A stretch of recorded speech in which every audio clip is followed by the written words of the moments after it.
femenina, fundamentalmente para distinguirlo de la feminización del mundo, que en aquel momento era una fórmula que Miller había propuesto para caracterizar la época actual. Y entonces, para señalar que la feminización del mundo no era ningún mundo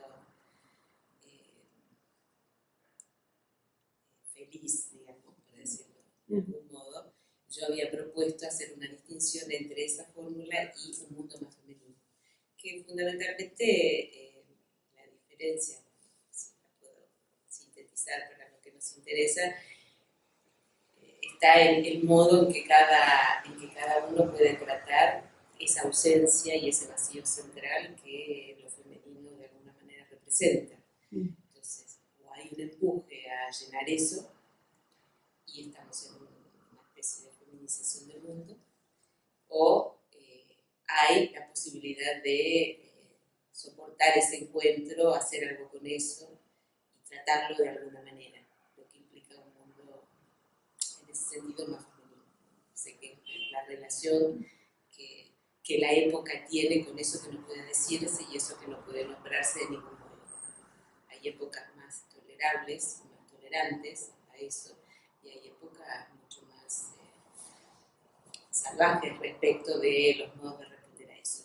La época del capitalismo es claramente una de ellas. Estamos en la época salvaje. Exacto. Entonces, la feminización que habían propuesto Miller iba a ese punto. Por eso me parece importante distinguirlo de un mundo más femenino, es decir, de otro modo de tratar ese vacío y esa ausencia que para el psicoanálisis lo femenino representa especialmente, ¿no? Como aquello que no puede decirse, que no puede nombrarse, la falta misma de representación que se hace con eso, que hace cada uno con eso. Si se la acepta, si se consiente, si se la tapona, si se llena empedernidamente, se consume, en fin, son las distintas respuestas a este fenómeno de todas las épocas, ¿no? El encuentro Y en relación a la marcha de Ni Una Menos, que nosotros hemos tenido hace muy poco en Lima, pero también han tenido ustedes acá en Argentina, sí, claro. ¿Qué podrías decir de eso en cuanto a una cierta orientación hacia un mundo más femenino? ¿O lo pondrías de una manera totalmente aparte de esa idea? No, en principio lo que podría decirte es que cuando surgió la primera marcha, que fue el año pasado, en realidad venía habiendo todo un movimiento respecto del tema de los femicidios, porque surge a partir de eso la constatación de que cada vez eran mayores, la mayor cantidad, fundamentalmente en los medios, que empezó a aparecer en los medios, porque probablemente esto es un fenómeno que viene de hace tiempo, pero al no aparecer tan claramente o tan asiduamente en los medios no había un conocimiento de esto. Y entonces empieza como un movimiento más, un activismo más por el lado de, no sé si del feminismo en particular, pero sí enlazado con artistas, con gente de la cultura. Hay como un movimiento que desemboca en la gran marcha del Ni Una Menos. Este año tuvimos ya otra. Y te diría que me parece que es una respuesta, a ver cómo lo diré, es una respuesta colectiva, o un tratamiento, una respuesta, pero también un tratamiento colectivo a ese fenómeno de violencia de género en particular. Decir que es, a ver, si tuviera que pensar los términos de feminización y mundo más femenino, diría el empuje cada vez mayor a la violencia y al ataque de lo femenino o de lo que de femenino hay en la mujer, en el sentido de eso que no puede decirse como que es el blanco, digamos, ¿no? De lo que se golpea, para decirlo de alguna manera, eso estaría más del lado de este empuje, ¿no? De esa feminización, y tal vez efectivamente la marcha, las agrupaciones, el poner el tema a debatir y a encontrar soluciones si es lo posible a esto, sería como un tratamiento un poco más femenino, ¿no? Ujú. De ese empuje. De todos modos es un tratamiento, yo diría, colectivo y en definitiva hunde también sus raíces en lo social. Esa es otra respuesta que la que puede dar el psicoanálisis, aunque los analistas acompañamos, no sé si todos, pero para mí me parece importante ese tipo de movilizaciones y de respuestas y tomar y hacerse cargo y hablar de eso, ¿no? Fundamentalmente hablar. De alguna manera también hay un efecto desangustiante, ¿no? Al hacer esto de modo colectivo. Sí, es desangustiante, sí, fundamentalmente. Pienso lo que importa en ese movimiento, por eso decía al hablar, es la revalorización de la palabra. No solo poder hablar de eso, que no quede silenciado, sino también el uso, ¿no? De la palabra y de poder nombrar estos acontecimientos y estos actos violentos, justamente para que no quede solamente del lado del acto, sino que se pueda acceder a un decir respecto de eso. Un decir colectivo es este, que no es lo mismo que por ahí, bueno, el decir al que se puede acceder en una experiencia analítica también de un acto, de un acto violento.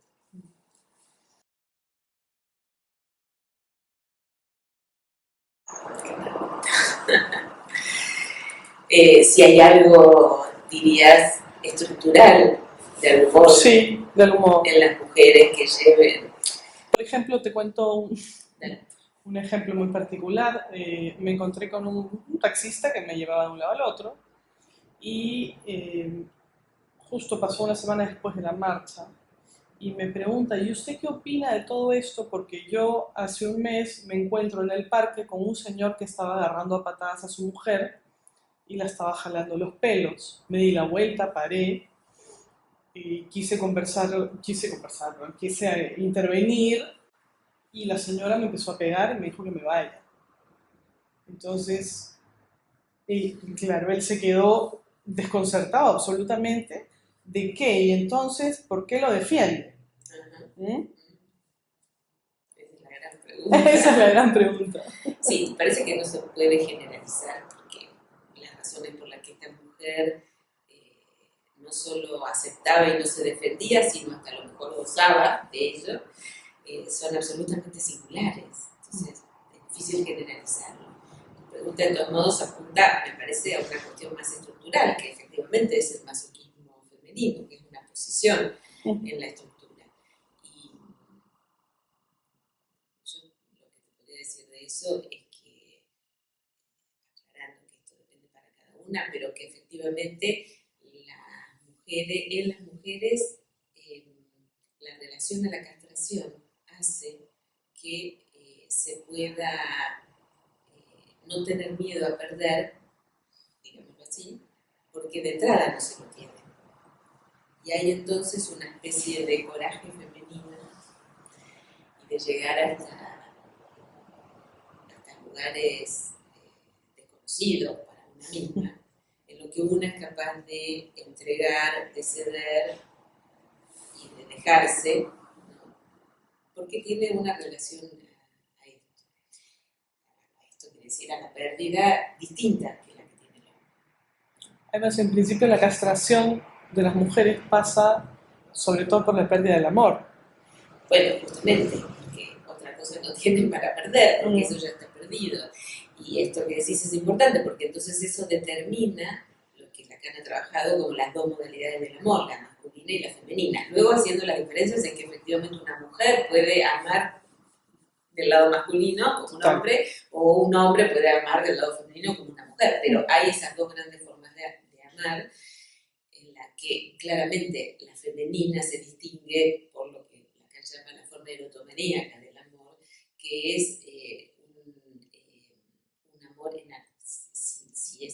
si no hay un límite a eso, y efectivamente estamos del lado de lo ilimitado, va hacia el estrago, es decir, una es capaz de cualquier cosa con tal de ser amada. Por eso es capaz de perder lo que sea, hasta los hijos, como Antígona, o los bienes, Medea, o los bienes como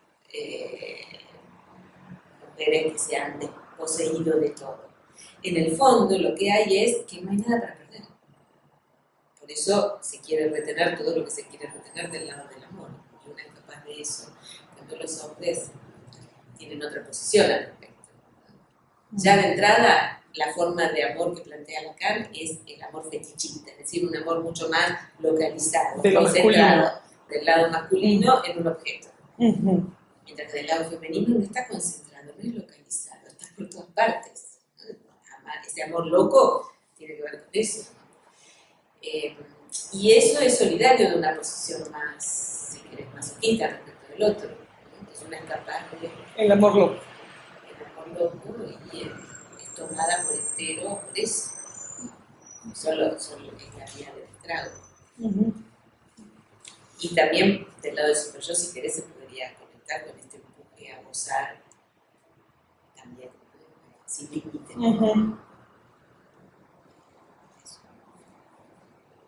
Es una cuestión clínica importante y muy variada en las formas en que se presenta para cada uno. O para cada uno, porque hay hombres que también aman de ese modo y sufren como del modo femenino. Es muy interesante por eso. O mujeres que aman de modo masculino y entonces provocan en los hombres este tipo de el masoquismo. El masoquismo, exactamente, este tipo de locuras. Eso se ve.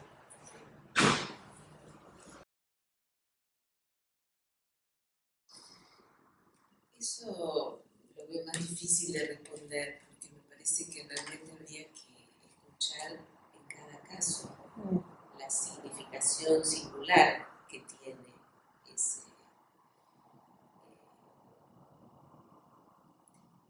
esa relación, ¿no?, con ese partener que ha elegido.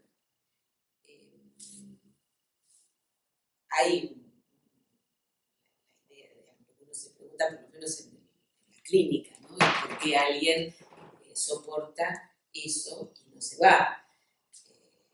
Y efectivamente ahí hay algo del orden de aceptar ese maltrato. Yo creo que muchas veces es un enigma, no solo para quien lo recibe, sino también para quien lo ejerce como acto de violencia, ¿no?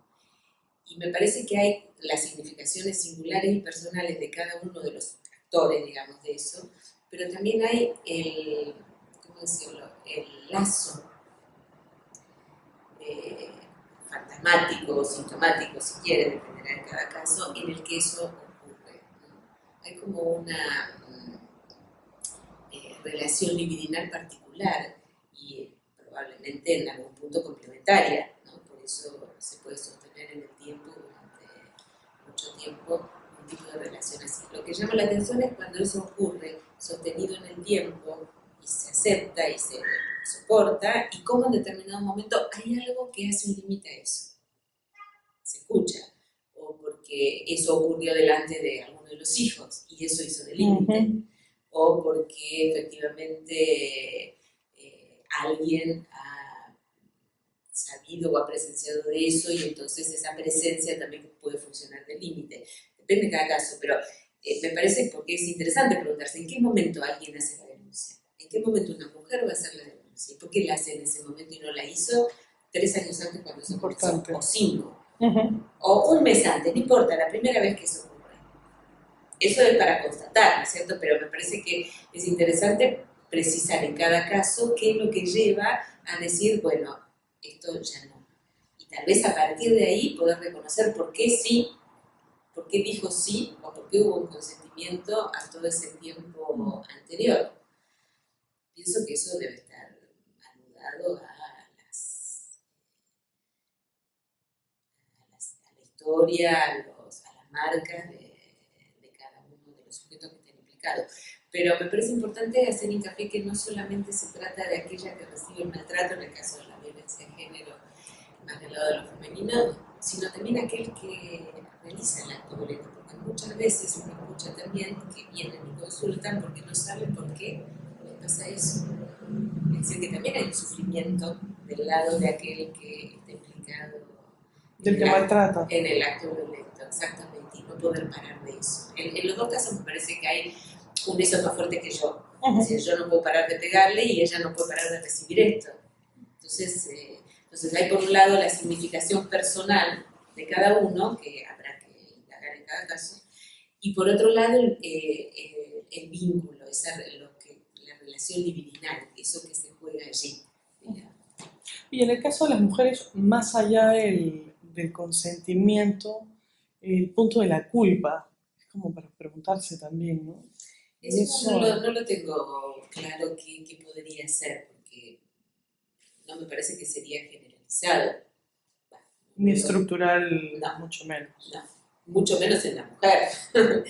Claro. Me parece que la mujer, eso ya lo decía Freud, tiene una relación con el super-yo mucho más, en todos los casos, por supuesto, pero por estructura, por la posición que tiene en relación a la castración, la relación con el super-yo también es más floja, digamos, por decirlo así. Pero bueno, sí, podría ser que haya un sentimiento de culpa. Hay que ver si ese sentimiento de culpa hunde sus raíces en una cuestión más estructural inconsciente o, bueno, en las condiciones singulares, personales de cada una, en fin, vaya a saber por qué una, ¿no? Se dejaría tratar de ese modo por su pareja.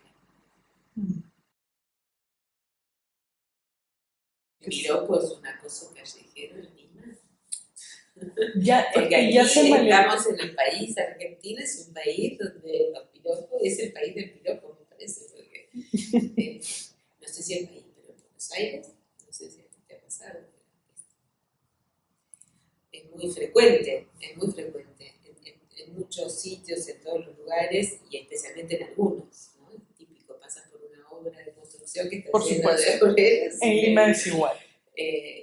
Pero también hay una cultura del piropo aquí en particular que no se me ocurre, no se me ocurre que habría una ley que lo limitara porque no lo puedo pensar como acoso. Me parece que el acoso es otra cosa.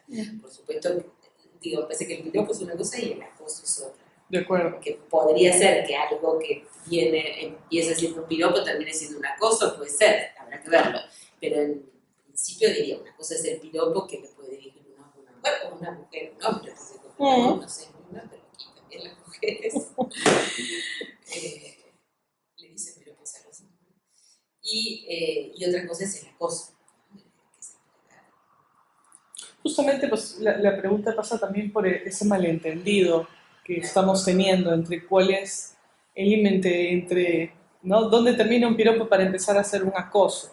Claro. Si fue muy lindo o no fue tal, o no se oyó bien para mí. Exacto. ¿No? Igual que el piropo no se oyó bien, no necesariamente tiene que ser un acoso. Me parece que el acoso es cuando se da algo del orden de la repetición, la insistencia, en fin, y la invasión en el campo si es de la mujer, más físico. La mujer, más físico o no, puede ser un acoso telefónico, pero eso implica un meterse en la vida del otro, ¿no? Me parece que el acoso tiene que ver probablemente más con ese límite que se traspasa. El piropo puede caerte bien o no, efectivamente, los mejores piropeadores probablemente están más del lado de los analistas que en el sentido de la interpretación analítica, que es la interpretación más poética, la que da de costado y dice algo pero no todo, y entonces tú puedes, el analizante se interpreta a sí mismo en eso, y entonces la mujer que recibe el piropo puede leer en eso algo. Me parece que esos son los mejores recibidos. Luego, el piropo es como una manera de decir que apunta directo a lo femenino, ¿no? Es decir, algo que no se puede decir. Cuando vos lo tocas más de costado, por el lado de los ojos, o por el lado de la sonrisa, o por el lado de algún gesto, y eso es mejor recibido. Cuando vas más directo, al culo, a las tetas, eso incomoda un poco más. Y a veces puede ser mucho más directo todavía, y eso vivirse como una especie de acoso, que no necesariamente lo es. De todos modos, me parece que hay un margen, hay como un espacio entre, es como el chiste, ¿no? Entre el que profiere el piropo y el que lo escucha y cómo eso se interpreta. Claro. En el mejor de los casos, si es un poco enigmático, seguramente puede ser mejor interpretado, como sea, por quien sea. Pero cuestión del acoso, aquí en Argentina no he escuchado, no lo sé. Ujú.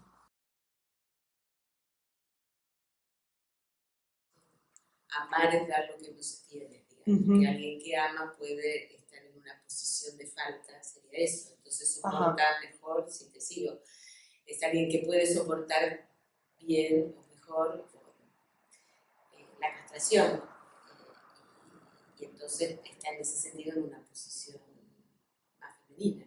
Siempre se ama desde una posición femenina, porque se ama desde el lugar de la falta.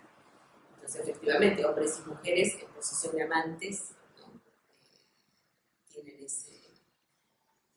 esa relación a eso que no se tiene, y en ese sentido es una posición más femenina la posición del hombre.